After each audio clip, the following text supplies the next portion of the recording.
C'est un grand honneur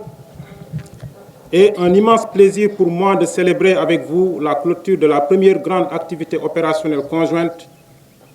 organisée le long de la frontière entre la zone militaire numéro 5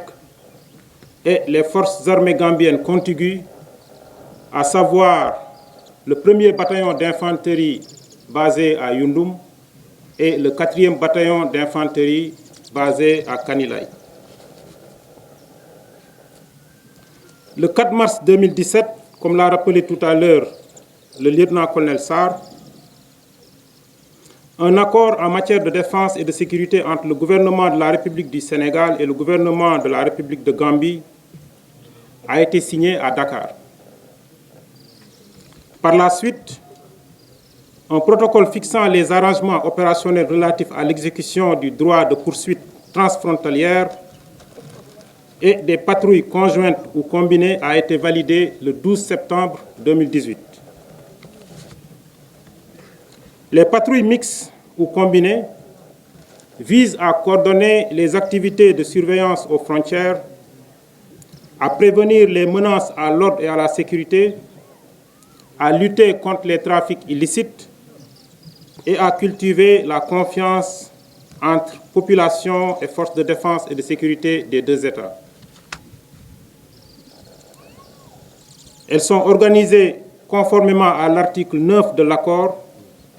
dans la zone transfrontalière terrestre couvrant une profondeur de 5 km